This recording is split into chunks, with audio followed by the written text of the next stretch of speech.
The internet seems to love lore, doesn't it? Especially of the obscure variety. And when it comes to mobile game series, the game with the most mysteries has got to be Angry Birds. Off the top of my head, I have a million different questions. Who are the eggs' parents? Why do these birds have special abilities? Are the pigs immortal? Is Terence a god or possessing godly powers? Do the Angry Birds live in a post-apocalyptic universe? I plan to answer all these questions and more as we uncover the truth behind these Angry Birds conspiracy theories. Obviously, hence the name, these theories are whack job crazy, and while a lot of them most likely are completely nonsensical and have no real merit, I think you'll be surprised by the amount of evidence I have to back up my claims. So as we go, make sure to leave your own thoughts on each theory, if you have any additional evidence to support them, and what conspiracies you want answers to. So without further ado, let's get to the bottom of an Angry Birds mystery, before the evil hitmen of Rovio hunt me down and make my life ancient history. Now I'm the main detective that's been put on these cases, and you all watching will be my deputies. We'll be detaining suspects, pulling evidence, and going case by case to try to solve some of these mysteries. So what are we waiting for? Case number 1. How do these birds have superpowers? Obviously, the simple answer is it makes for a fun game concept, and maybe at one point that was all there was to it, but now I have reason to believe there's more to the story.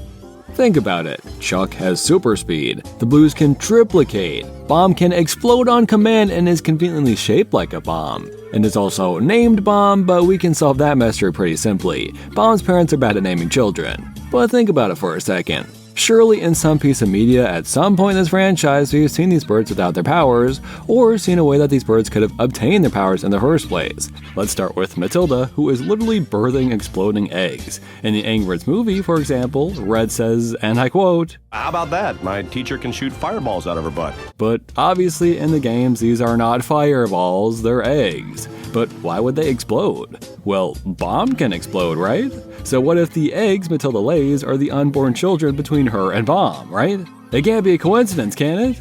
I can see all my deputies shaking their heads in unison, and sadly I agree. That one kinda sucks, you got me there. And it's extremely morbid if she's constantly killing her kids on the battlefield. Well, what about Hal? In the Summer Picnic animated short, we see him use his boomerang ability for the first time by simply ignoring the laws of physics and turning around mid-air. We're getting nowhere, people. Surely there must be an answer somewhere letting us know how these birds are getting these powers. Well, I can't say I have an example for every bird in the flock, but I do have some evidence for 3 birds in particular. It's time to interrogate Bubbles, Stella, and the Blues. Now, just where were you 3 on the night of November 26, 2013? I need to see some alibi stat! Apparently my deputies aren't familiar with that date either, so I guess I'll have to familiarize you all. The original Angry Birds game was getting its most recent content update by the name of Short Fuse, featuring a brand new ability for Bomb, but most importantly for our case, a series of new potions that physically transform the pigs. This orange one causes a pig to inflate, the blue one causes them to multiply, and the pink one turns them into a bubble. Now, I know some of my deputies aren't the sharpest tools in the shed, but surely even you can see the glaring coincidences here. Each of these conveniently color-coded potions give the pigs the exact same abilities as these birds. So the question is, did the pigs create these potions based on the birds and their abilities, or did the birds at some point take these potions themselves and gain their abilities from them? It's a real chicken or the egg scenario, which is very on theme for our video today. We'll probably never know the truth, so we unfortunately can't close our very first case. But that's some big evidence, I gotta say, and we're only just getting started. Case number 2. Are the pigs immortal? Despite the countless pigs you slaughter over the course of the series, they never go extinct, and honestly, never seem to die either. Obviously there's only one king pig at a time, and I've killed that guy at the end of every chapter. So what gives? Well, we've seen zombie pigs a bunch of times now, so that sort of implies that pigs aren't immortal. They're dying, but clearly whatever happens to them during these battles isn't causing that. I guess they just die of old age, and we know they age because there's old pigs too. So part of this case is completely solved then. The pigs can die, we have proof of it. But now we still have the main question at hand. Just what happens to these pigs when they are, quote-unquote, popped? Surprisingly, we actually do have our answer for this. But before I reveal that to you, our answer is directly tied to our next case. Case number 3, where does the setting of Piggy Tales take place? In the animated series titled Piggy Tales, we see the lives and antics of our favorite pigs all taking place within a strange white void. At first, it doesn't seem all that interesting. The pigs jump on trampolines or use a seesaw as if nothing strange is happening. But then they'll come across a hole, with strong enough wind emitting from it to hold the pigs up in the air. And something is controlling the wind, as it shuts off and causes the pigs to fall endlessly at the end of the episode. Or a pig will stumble upon a strange item like this box with a button that controls the very plane of existence. So what gives? What is this setting? Are the pigs in this series in purgatory? Are they part of some experiment? Or is it simply some TV show? There's clearly a level of continuity here looking at Exhibit B, the episodes Abduction and Dr. Pork MD. In the first episode, we see an alien UFO fly into a pig, virtually possessing him and flying off with its new host. Then in Dr. Pork MD, the same pig comes in and is cured by the doctor, as is every pig who comes to visit. Now I know this isn't a court case, but I can still hear you calling objection over the relevance of this evidence. I want to prove that the world of Piggy Tales is consistent, that there is a connection to what happens between these episodes, and that every strange thing that happens within the show is all happening at the same time in the same place. The world of the show is really cool and makes the show so fun and unique, and that's why it's always been so intriguing. And somehow, ladies and gentlemen, discovering the truth about the setting of Piggy Tales actually answers our question from case number 2. And it's all thanks to Exhibit C. Please join me in watching the events of Angry Birds Slingshot Story Season 1, Episode 4, Pig Popping Explained. In this episode, a janitor pig is forced into battle, and as a shock to no one, is killed on his very first day. As he's popped, he suddenly teleports into none other than Dr. Pork MD's office. And as he glances around the white void he's found himself in, it is clear that he's in the world of Piggy Tales. And with a simple cure from the doctor, he's transported back to the living. And there you have it. Our answer is, Piggy Tales takes place in some sort of purgatory, a place where pigs go after being popped. Doesn't that make so much sense? Isn't that kinda awesome? I don't really like Slingshot Stories as a show, but I feel like confirming this theory about Piggy Tales all these years later is such a cool idea. I mean, that is literal confirmation. It does not get much more clear than that. And that means that both case number 2 and 3 have been solved. That's a job well done, I must say. But if you think we're done with our work today, you are sadly mistaken, Deputy. You get a lunch break when you actually pull your weight around here. Last I checked, I'm the one who actually solved any damn cases so far. Now listen up, it's time for case number 4. Does Angry Birds take place in a post-apocalyptic Earth? As we've fully solved the location of the white void from Bad Piggies, I'm ready to tackle the entire world of the Angry Birds series next. Obviously, we never see humans interacting with the birds at any point. Birds and pigs and a few animals and maybe the Smurfs and maybe Sonic the Hedgehog and Shadow Hedgehog and Knuckles the Hedgehog and okay, you get the point. The series has weird crossovers, but for the most part, we only ever see birds and pigs. And obviously, they don't look like normal birds and pigs either. In most Angry Birds games, the only structures and buildings we see are obviously built by the pigs. It's established in all Angry Birds media that pigs are skilled builders, and so any and every structure you see can be simply explained away. I had a piece of evidence ready and everything. The city levels of Danger Above in Angry Birds Classic. Part of me wants to say this takes place in a big city left behind by some society, but more than likely, it's a big city, and that would be speculation on my part and nothing more. So I present to you my first piece of evidence, something from the games to prove my theory.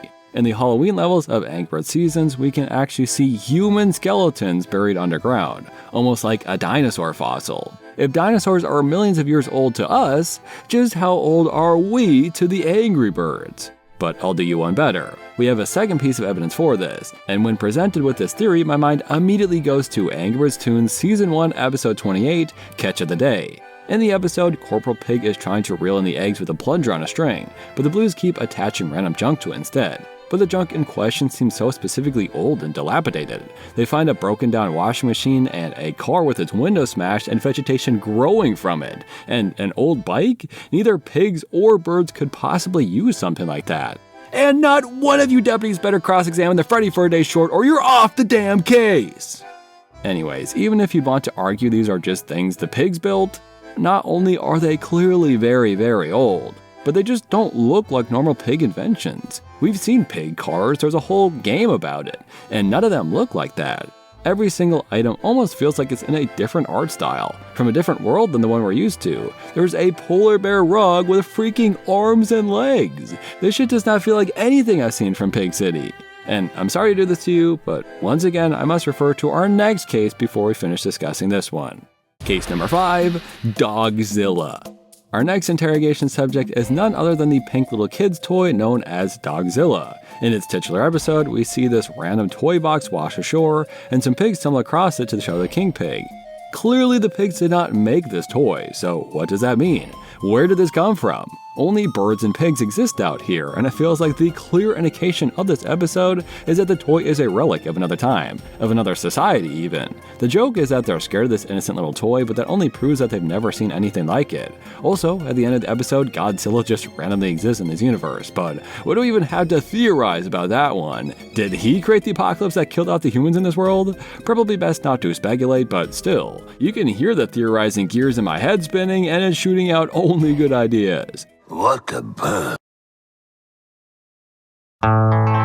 Dogzilla is by far one of the best pieces of evidence for our prior case, and it only gets its own file because this thing reappears in multiple episodes as if it's extremely important. King Pig gets Dogzilla as a gift in a Christmas episode, but weirdly loves it that time. King Pig kept it all the way through Season 3 in the episode King of the Ring. Yet in Season 2's episode Brutal vs. Brutal, it's still attached to the same anchor they used to launch it into the ocean. When King Pig gets drugged up on sleeping gas, he hallucinates none other than that damn pink dog again. Why is this random toy so important? Sure, they're Easter eggs, but I can't think of any other one-off item, especially something so inconsequential such as a kid's toy, that shows up that many times throughout Angry Birds tunes. Why would Dogzilla be considered that important unless it was hinting towards something? Unless it really was important. That's what I'm saying with Case 5. Dogzilla is a message, a clue, towards a bigger overall mystery. Does this suddenly prove that the world of Angry Birds is post-apocalyptic? No, sadly it's not confirmed like our last couple of cases. But I think we have enough solid evidence to give this thing some legs. And I bet there's a lot of evidence out there that supports this post-apocalypse theory that I didn't even mention. If you have any more evidence, please share it in the comments. Case number 6. Whose eggs are those? In every game, in every piece of Angry Birds media, the birds are protecting these 3 eggs from being eaten by the pigs. Except in Angry Birds Epic, that time they had 5 eggs for some reason. But otherwise, there's always 3 eggs, and they never hatch. It's probably safe to say someone in the flock is their mother, but who? Well, there's not a lot of options there. We have Stella, who's in a relationship with Gale, which probably could have been its own case, but there's a ton of hard evidence all but confirming that they are or were a couple. So it seems like there's almost no way Stella is the mom. There's also Matilda, who we've seen actually lay eggs, making her the clear prime suspect. Although, every time she has laid an egg, it's exploded, so I'm not sure why these 3 haven't yet. In more recent years, we got Silver, and since we don't know a whole lot about Silver, and she's shown to be Red's love interest in the movies and everything, I feel as though she's just as likely as Matilda. Obviously, she's only been introduced in the last decade or so, but that doesn't mean they didn't intend for her to be the egg's mother once she was introduced, since obviously this has never been answered. We even know that in the 3rd movie, Silver and Red have children, so we even have proof that she can lay eggs. So she's our other prime suspect. I guess that begs the question then. Who is the father? If the mother is Silver, then we obviously know that Red would be the father. And in real life science, it turns out that birds' fathers are actually some of the best animal dads in all of the animal kingdom. Especially cardinals, which Red is based on, are known as dedicated providers and even take shifts in incubating and caring for their eggs alongside the mother. So even if Red isn't the biological father, they did a great job of making Red the dad who stepped up in this universe. But who else is a suspect? If we're assuming Matilda is the mother, then based on the movie lore, Terence would be the father. Yes, that's correct. In the Angry Birds movie 2, Matilda and Terence get busy! And have a bunch of hatchlings, and even a set of 3 eggs that are an important part of the side plot. And no, they do not give birth to 3 snakes. Angry Birds are not Sneeple. We're not going into Ronaldo levels of conspiracy theories today. I'm not sure I can trust the movie's continuity anyways, as the first movie also had an important set of 3 eggs, but they turned out to be the blues, so we know for a fact those aren't the usual 3 eggs from the games.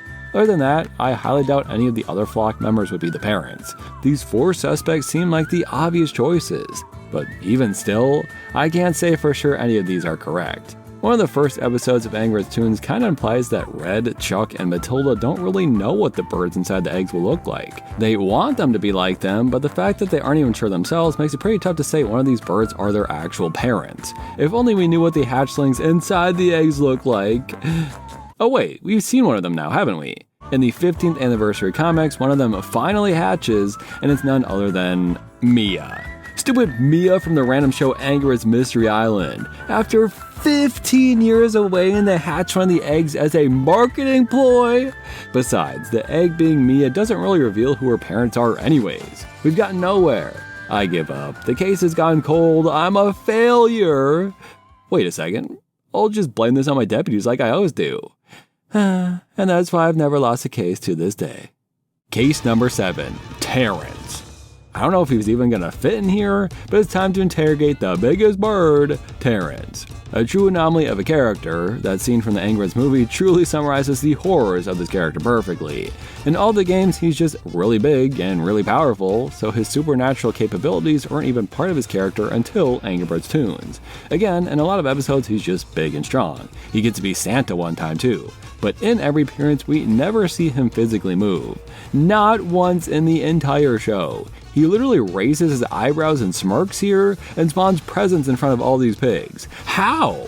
He doesn't walk, he doesn't swim, he just appears. The best example of this would have to be Run Chuck Run. The entire episode, Chuck shows how much faster he is than everyone else. Yet time and time again, Terence will keep up with him without even moving an inch. He'll turn around for a fraction of a second and suddenly Terence will be standing right behind him. How does he do it? This is sadly a case we'll never get the answer to, unless any of you out there have any ideas. We have proof that Terence wields powers unlike any other bird out there, but we just don't know how or why. Case number 8. Are the birds the true villains? Now, the easy answer is no. The pigs want to eat their kids, duh. But if you just said that, you proved how brainwashed you are. And you're off the case. Get out of my face before I rip you a new one, buddy. Now that guy's gone, let's look into some of the evidence we have to suggest that we may be rooting for the villains in each of these games. In Angry Birds Go, the pigs try to get away from the birds and just throw a little racing competition. And like wedding crashers, they come in and ruin everything. And for literally no reason either. The pigs just want to get away from these monsters for one game, but no. Those evil, selfish birds had to steal the show. What have the pigs even done that's that bad anyways? What, they want to eat some eggs? Have you seen how many eggs Matilda has laid throughout each of these games? Surely they could have given the pigs just one of those eggs, right? Birds are basically unlimited egg factories. That's just plain selfish. The pigs are shown to be so desperate for food they've resorted to cannibalism, as seen by the ham item in Angry Birds. Why would the pigs have any ham if they weren't fighting to stay alive by eating the only things they can get their hooves on, themselves? Lastly, and most importantly, humans literally eat eggs all the goddamn time, so why is it a crime that the pigs want to? Have you ever eaten an omelet, scrambled eggs, maybe a cake, or some mayo? If you've eaten meatloaf, you are no better than the pigs you want to kill. We steal so many goddamn eggs from poor defenseless birds, but the second a couple of them get angry, we turn on the pigs and make it all their fault. Clearly the pigs haven't committed a single crime, yet the birds have popped millions of them over the course of the series. Which I guess we established doesn't kill the pigs, but certainly that must hurt, right? Anyways, the next time you play Angry Birds, maybe take a second to reflect on who the real bad guys are, because I've just proved without a shadow of doubt these pigs are innocent. Case closed. Case number 9, the Sacred Timeline. There are so many games and TV shows throughout the lifespan of the series that it'd be nearly impossible to order them all chronologically, but I do think we have a few pieces of evidence to hint at where some of these games might take place in the story. For example, the movies give us a good look at King Mudbeard, or Leonard for the uninformed, but we've known about this previous ruler all the way back when this World of Angry Birds book released. We caught Mustache Pig complaining about their new king, Mudbeard's son Smooth Cheeks, who is the king in all the games and tunes and everything. The movie messes with the timeline to the point where I don't even think it takes place in the same universe as the old games, but at the very least it gives us an idea of what the start of the timeline might have been. In the Sacred Timeline, I have reason to believe Angry Birds Rio is the beginning of the story. Pretty out there claim, I understand, but think about it. And I don't mean wait for you to tell me why I think this, actually pause the video and think for once in your pathetic existence. There you go, good job. You might have just remembered that through the entire game, not once do the pigs and birds fight. Not a single level of this game features a pig themselves. We fight marmots and free cage birds, but there's not a pig in sight until the very last cutscene of the game, where the plane crash lands right on the pigs before they manage to steal the eggs. My claim here is that is the catalyst of the rest of the series. The pigs are thwarted for the very first time in the scene, and never again do our birds fight marmots. They meet their one true enemy, the pigs, right here on this day. Now, unfortunately, most of the other games could happen at any point in time. Angry Birds Star Wars tells us it was a long time ago, so apparently that came first. Angry Birds Seasons takes place throughout our real-world years from 2010 to 2016. Angry Birds Epic happened who knows when, but decidedly before Angry Birds Transformers. It would seem that Angry Birds Transformers is probably the end of the timeline, based on one single piece of evidence: the map. Just looking at Piggy Island from Angry Birds Epic, you can see that these have enough similarities to make it clear they're one and the same. The big pig snout mountain with a waterfall coming out of the nostrils, with the water forming a little island right in the center. There's even snow-capped mountains behind each of them. And even though we're looking at these islands from different perspectives, it's pretty clear to see they even have the same general shaping. So at some time in the distant future, the map of Angry Birds Epic becomes Angry Birds Transformers. That's pretty cool. Sadly, I can't pinpoint any more myself, but I'd love to hear any evidence you guys have. Let's move to some real-world conspiracies here to end our video. Case number 10, the Angry Birds Whistleblower.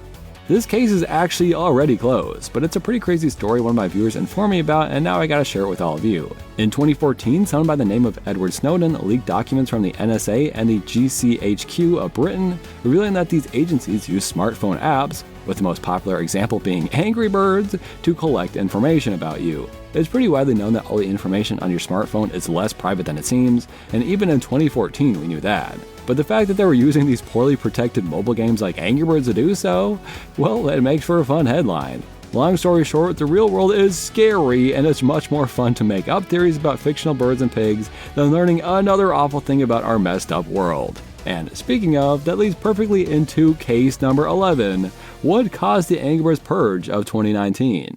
As any fan of Angry Birds is aware of by now, one fateful day in 2019 every beloved Angry Birds game was taken off the App Store, except for Bad Piggy somehow. And all we were left with was Angry Birds Transformers, Angry Birds 2, Angry Birds Friends, and all the other games we hate. Literally every good game was taken down because, according to Rovio, they were just testing some shit out.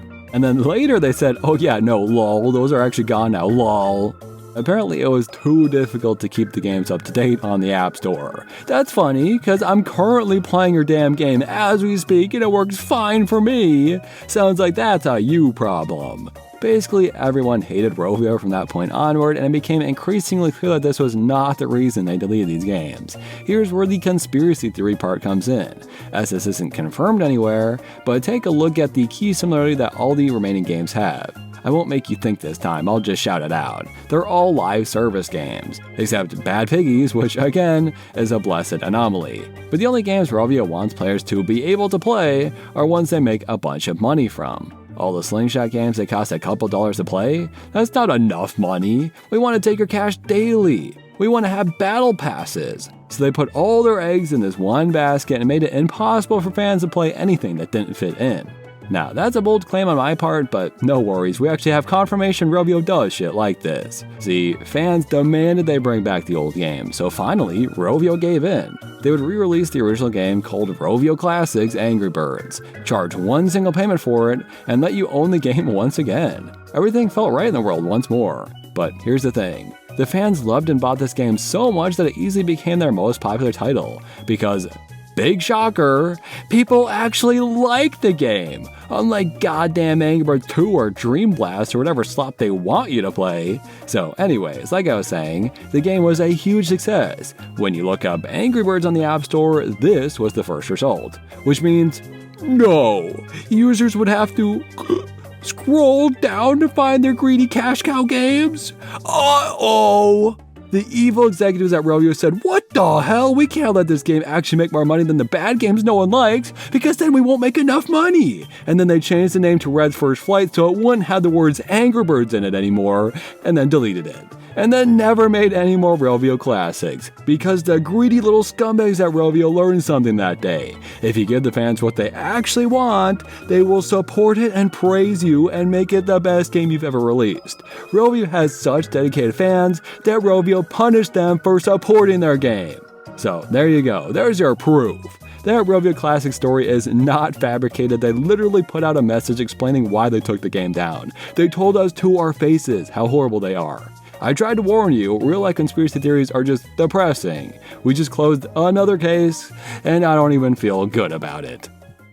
I want to end the video going over some of the theories you guys shared with me on my community posts, because some of them help make this video, and other ones are so unhinged even I couldn't have come up with them. We'll start with a good one.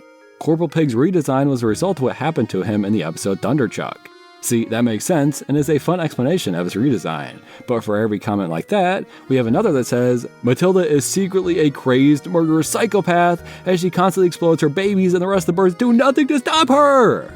Actually, that's a pretty dang good point. Why haven't the other birds stopped her? Matilda is the true villain of the series.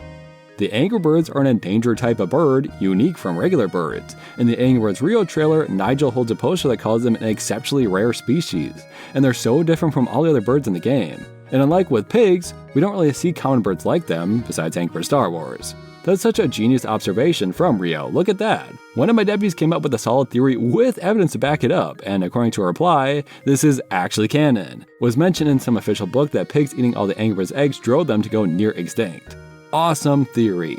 The eggs don't actually exist, and the birds and pigs have mass psychosis. See, there we go again. I love the theory, don't get me wrong, but you have no evidence to prove it, unless I just can't see it because I also am part of the mass psychosis. Jim is the reason our world is broken. If it weren't for him making the blues an odd number, our world would be perfectly balanced, and we would all live in peace and harmony.